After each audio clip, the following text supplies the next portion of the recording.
salaamullaahi calaykum waraxmatullaahi tacaala wabarakaatu asxaabta aynu jecelna meel kasta adduunka ka joogtiin waa salaamantihiin. haddii aad horay noola joogtay waad ku mahadsan tahay la joogitaankaaga. haddii aad nagu cusub tahay kusoo dhawow janalkeena. waxaan idinkaga mahadcelinayaa sida aad mar weliba inoogu xiran tihiin.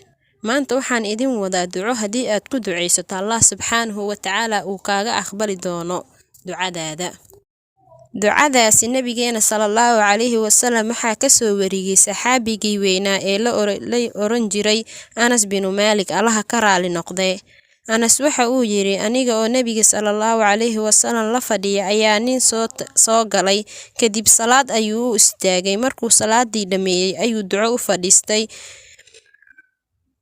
kadib nabiga sallallahu calayhi wasallam ayaa u tagay oo la fadhiistay wuxuuna ku yiri waxaad ku ducaysatay duco cadiim ah.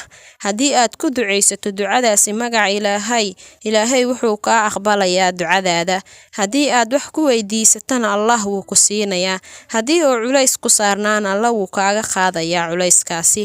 haddaba waxay tahay ducada waxa ay tahay haddii aan idinla socodsiiyo Allahumma inni as'aluka biidnika alhamd لا إله إلا أنت المنان بديع السماوات والأرض يا ذا الجلال والإكرام الله يا حي يا قيوم. دبا culays haduu uu ku saaran yahay Allah kaga bari insha Allah wuu ka aqbali doonaa ducadaada.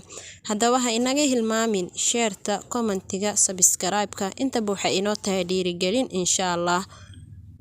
intaan kulanti mid lacayna ku kulmi doono waxaan idinkaga tagaynaa sidaas iyo amaano Allah. ilaahay waxaan ka baryaynaa in qof walba oo murugaysan murugta inuu ka qaado, qof waliba oo xanuunsanna xanuunka caafimaad uu ugu bedelo insha Allah. salaamu calaykum.